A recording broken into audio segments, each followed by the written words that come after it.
Hello and welcome to the Fantasy Flex podcast. I am your host, Samantha Bravidi, and I am joined as always by the one and only Mike Triplett, a longtime Saints beat reporter who you can follow on Twitter at Mike Triplett.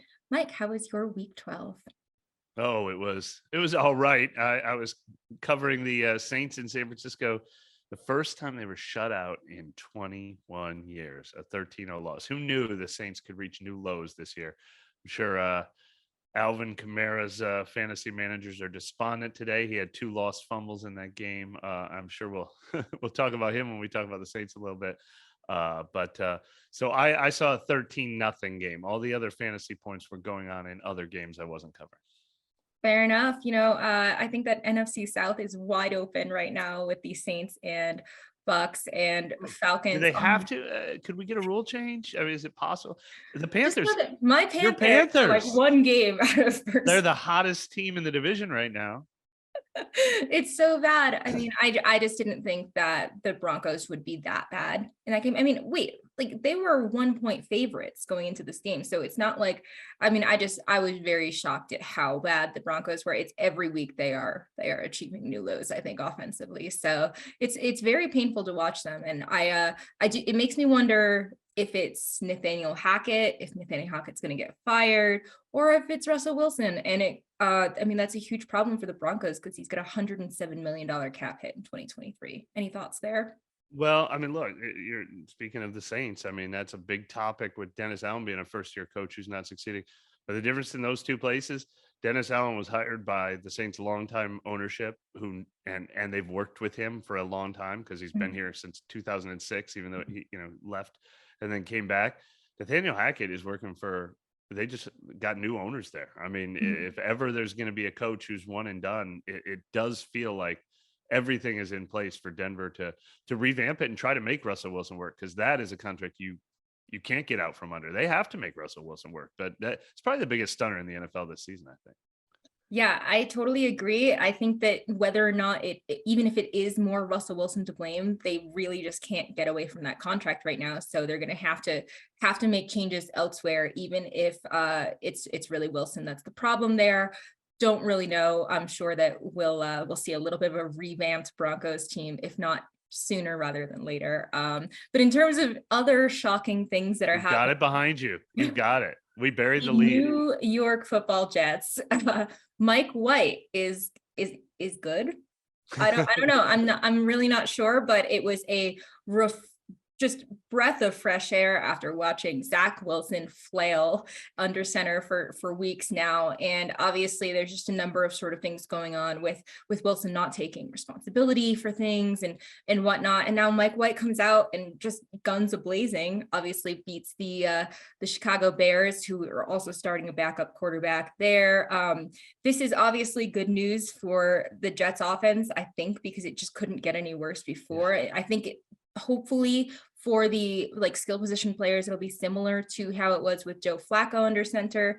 And I don't really know what Zach Wilson's outlook is, for the moving forward, really. Well, obviously it's not good. I mean, this is a team that probably will go to the playoffs. So I don't think this is temporary. Yeah. They're going to try to win.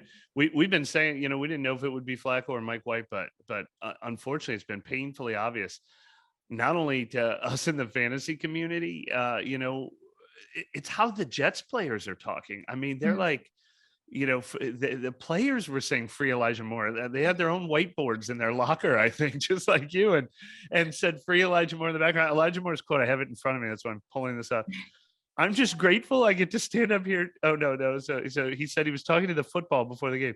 I missed the ball. I was talking to the ball and I was like, you already know how I feel about you. I was kissing her and I was telling her it's going to be soon. It's going to happen soon. She told me she loved me and wanted to get back. Like, this is happening with a 7-win team in the NFL that was so, they felt like their offense could not perform with Zach Wilson at quarterback. So yeah, obviously you feel so much better about Garrett Wilson. Now, Elijah Moore, we're going to talk about him today, but he only had 2 targets in the game. So, you still have to have cautious interest in him. I think, unfortunately, the Michael Carter injury, the thing we remember from last year is Zach Wilson's biggest problem last year was he couldn't seem to throw to running backs. And that's something Mike White can do better. So maybe there's Ty Johnson interest, but we'll talk about that crowded backfield. But basically, it just makes them all relevant again, which is really stunning that the number 2 overall pick of the draft was having that effect on this team.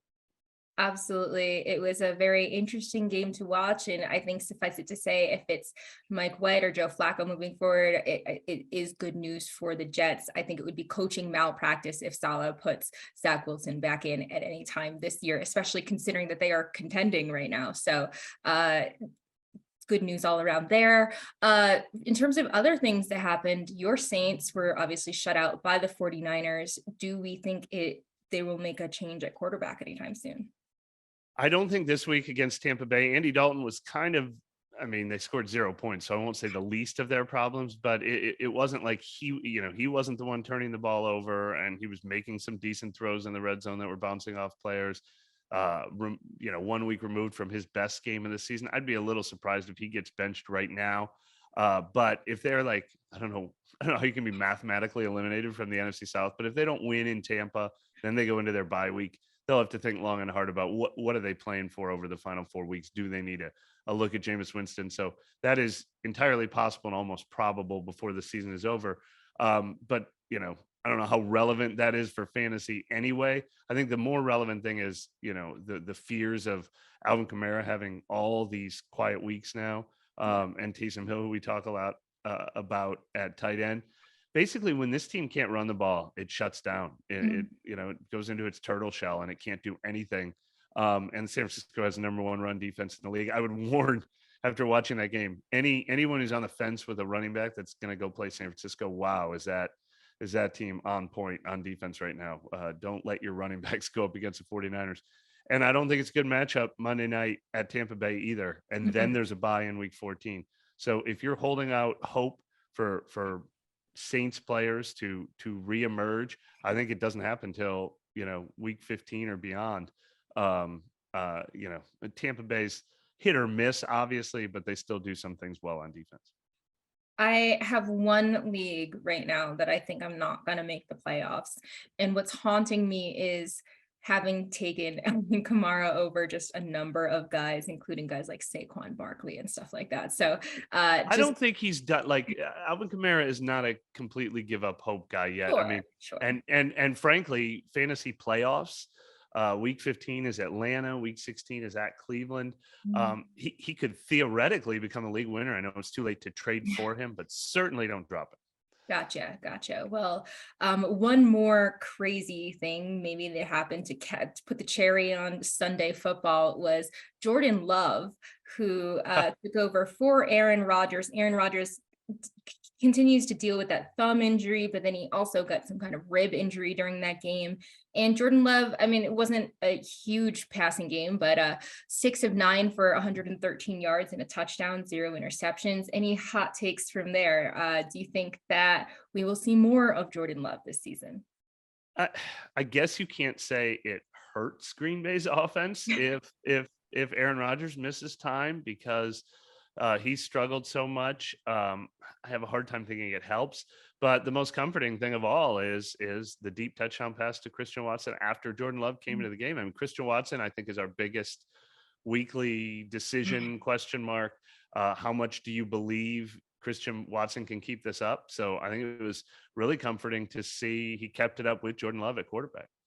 Definitely. Well, that was obviously a very spicy sort of draft pick back when that happened. And Rodgers has just been a big topic of sort of contention this season because we're seeing a somewhat different Aaron Rodgers than we have been accustomed to in previous years. Obviously a 4-time NFL MVP. So it's kind of painful to watch him struggle a little bit this year. But in terms of the injury front, we definitely had a number of injuries. I just want to make a note that this MetLife field, I don't know what's Oh, going on with the field there, but I mean, this has been years now that there are just, it seems, I don't have the data, but it seems like there are a lot of serious injuries that happen on that field. So we had Darnell Mooney have an ankle injury in that game. He needs season-ending surgery, which is just absolutely brutal because the Bears are pretty bereft of pass catching talent outside of him. And then Michael Carter on the other side of the ball has a sprained ankle. Don't know how serious it is, but I mean, we have to assume that he'll miss maybe some time.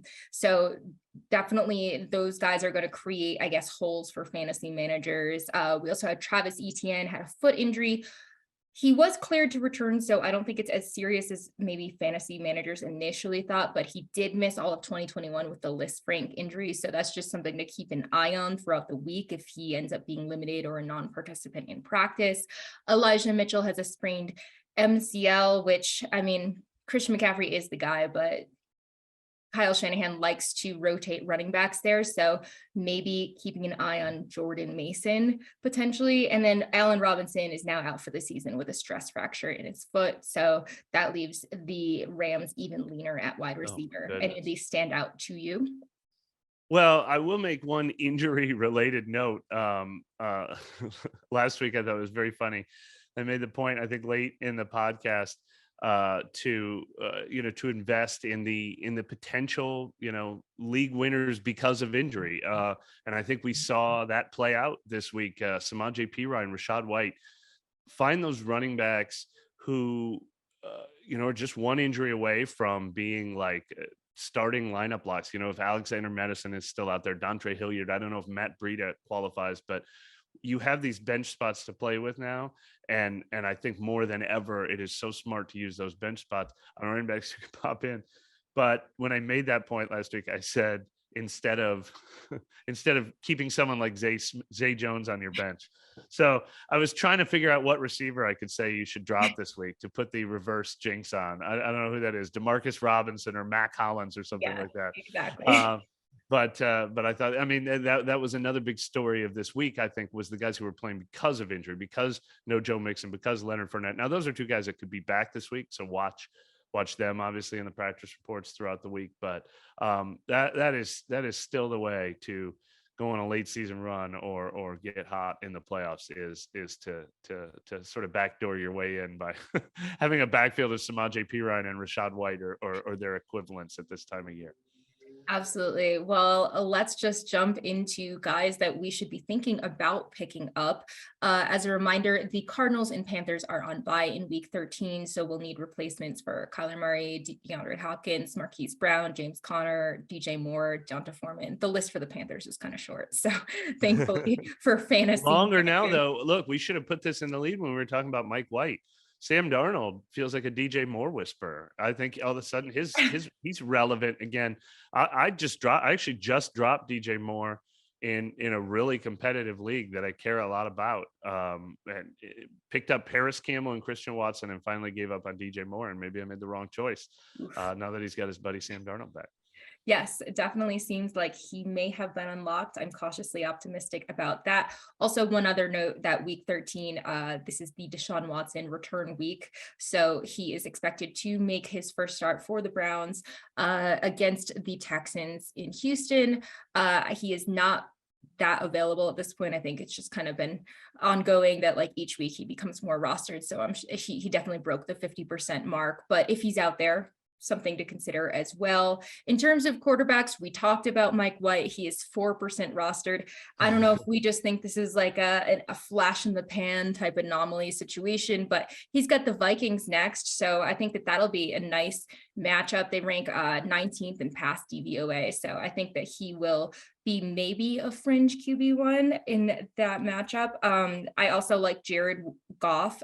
He is 46% rostered. So he's going to be going up against the Jaguars this week that rank 31st in pass DVOA. Also has the Vikings in the week after. And he handled a pretty difficult matchup against the Bills pretty well, 2 touchdowns and 0 interceptions. So those would be sort of my picks for quarterbacks. Who are you looking at, Mike? Yeah, there's not a lot of season winners in this category, but one that I double checked, he's only 19% rostered still, is Ryan Tannehill. I feel like he fell into this class when when the Titans had that little lull in the middle of the season, and he was injured, and they stopped throwing the ball, and then he came back and wasn't quite himself. But he's still thrown for close to 300 yards a game since he's come back. He didn't throw the touchdowns this week, so he didn't have a big game, but he's like a professional quarterback among among some of these ones that you have to kind of pinch your nose when you pick up. So I like him better than most in this class.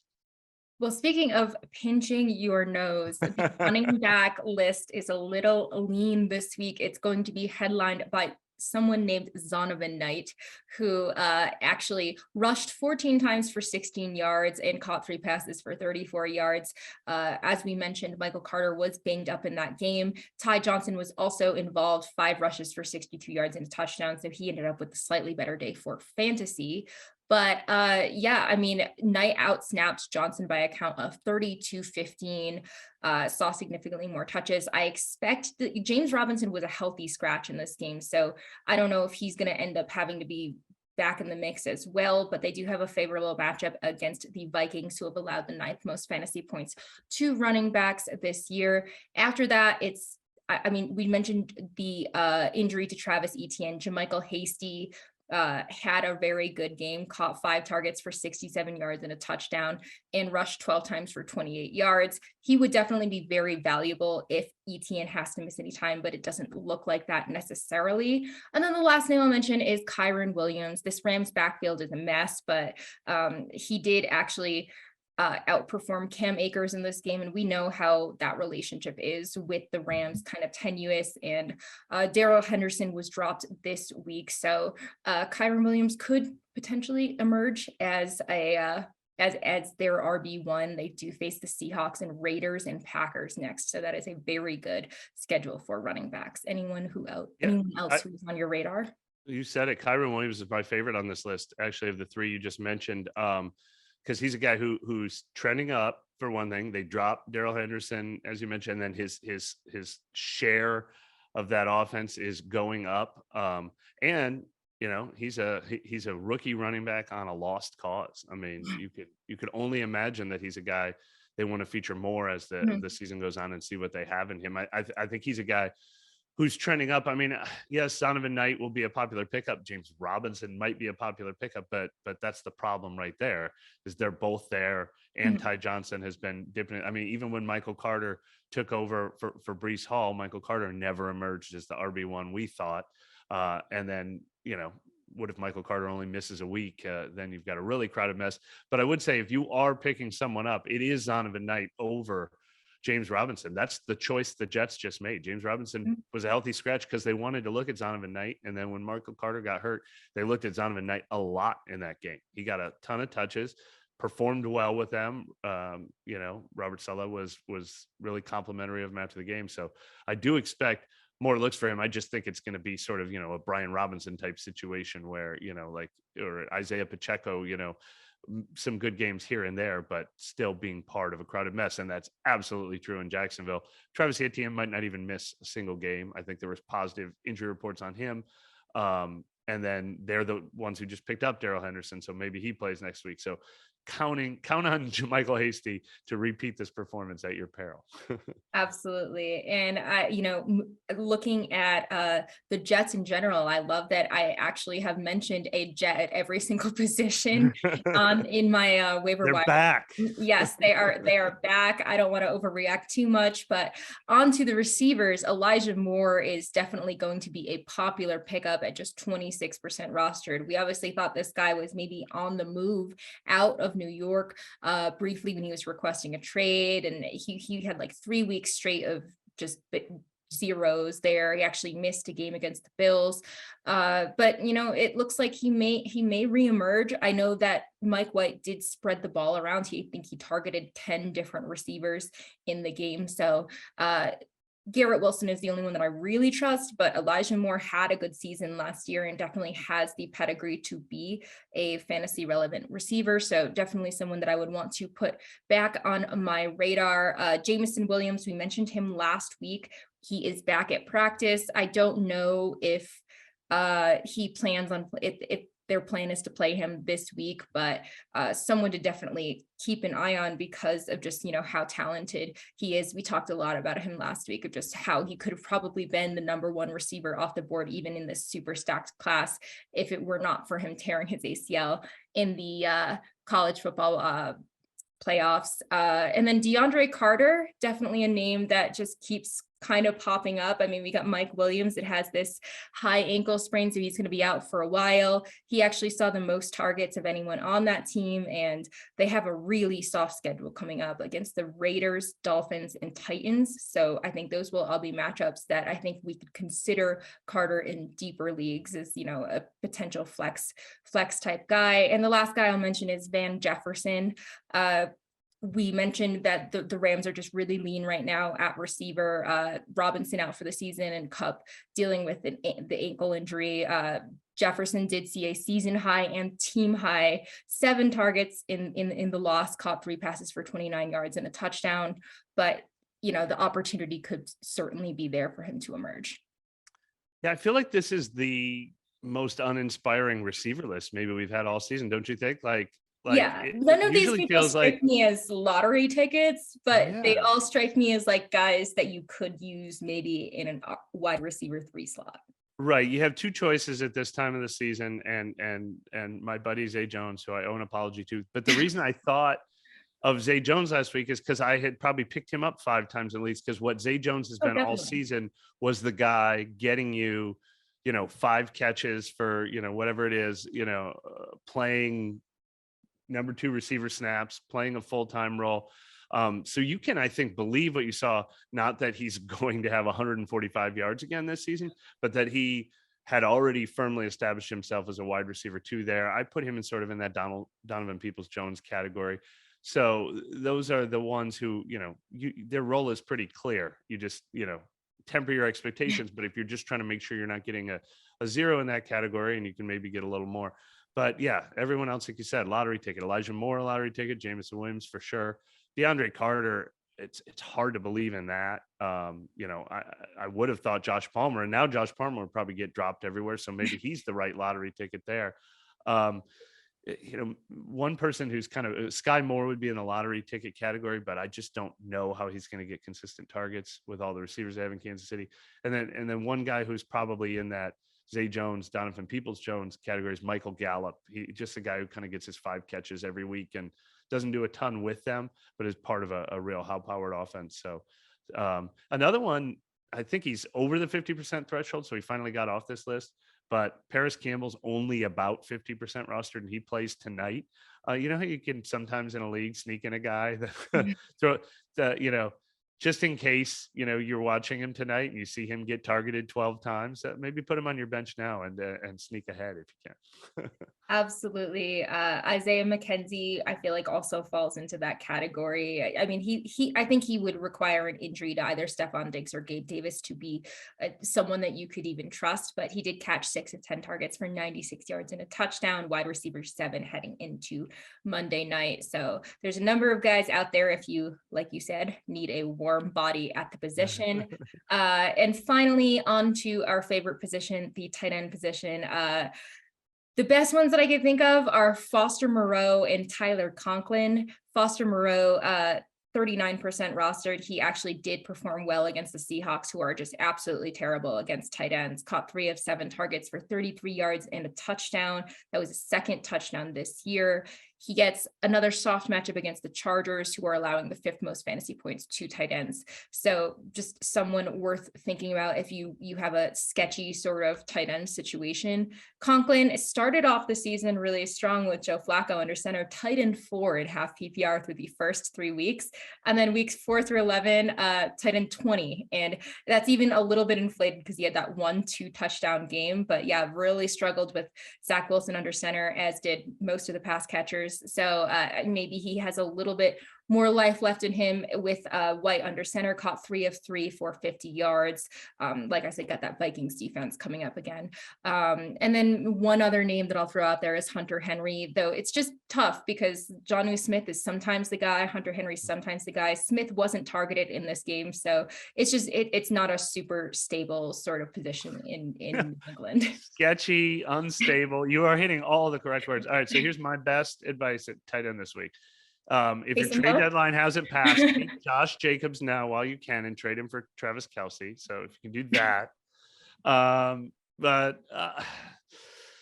Geez, I like my strategy from last week. Make it a fun game. Get your kids involved if you have kids. Dartboard involved if you have a dartboard. Because it's different. We're doing different names every week. I mean, I guess you could say maybe if David Njoku is still available, he's back from injury. His quarterback situation might improve, and he had a good game. But the names on the list. And the ones we've talked about that maybe Jawan Johnson, K. Otten, Greg Dulcich, they're not even on the list Greg anymore. Dulcich got that touchdown also called back too, which was just painful. There were a number of like painful fantasy moments. One of them being obviously the long Derrick Henry run that he fumbles the ball and it counts as a touchdown for Treylon Burks, which by the way is a name you should definitely check your waiver wires for because he is 51% rostered, so did not make the cut here, but definitely looks like he's blossoming into a very strong wide receiver in Tennessee. Well, for our producer David and myself with the Taysom Hill advice all the time, I would say there is going to be one more week before the season's over that Taysom Hill is the right choice. It just won't be, I don't think, against Tampa Bay. It won't be while he's got to buy in week 14. But I reserve the right to use the Taysom Hill card one more time this season. But let's talk about one position real quick that we never talk about on this show, but this sort of goes with my advice to pick up, the running backs who could be lottery tickets. It is time to beat if you're going to make the playoffs, it is time to beat your fellow playoff opponents to the defensive matchups from week 15 and week 16. And my number one advice is look at the Houston Texans schedule in weeks 15, 16, and 17 and pick up the teams that are going against them. Because if you did that this week and you had the best defense in the league, you could do that with the Rams as well. But the reverse, was it 23 points for the Dolphins defense this week, 15 points for the Chiefs defense this week? Go ahead and find those ones that all of a sudden will become hotly contested items once you're actually in the playoffs and beat everyone to the punch. Absolutely. And if it starts to look like Justin Fields is going to miss more time, the Bears could be a good defense that you could stream against.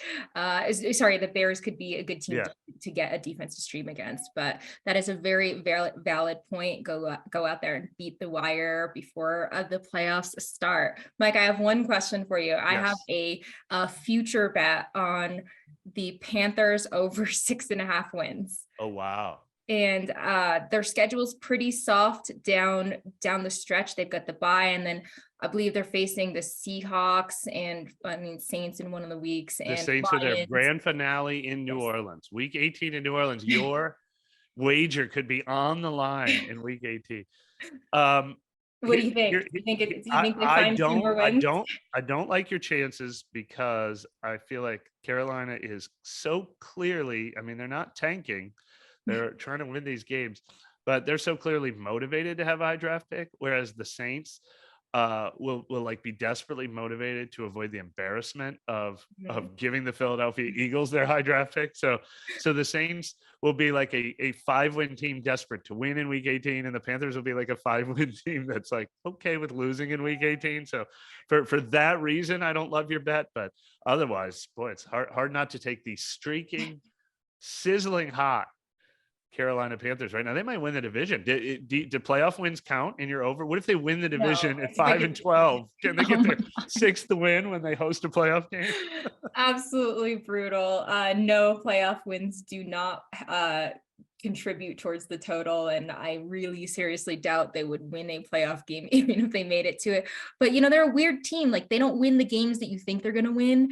They lost 2 games already this season due to missed kicks. That was week 1, and then the first time the Falcons and the Panthers played.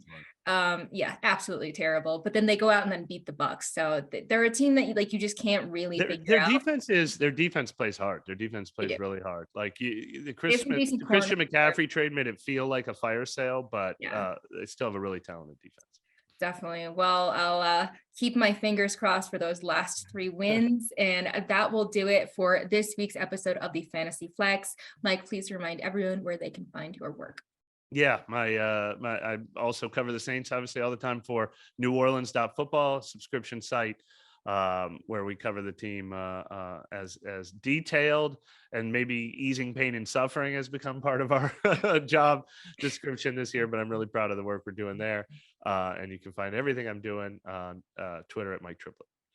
Definitely go check that out for all things Saints. Thank you to everyone for joining. Don't forget to email those mailbag questions to mailbag@actionnetwork.com, and we will see you guys next week.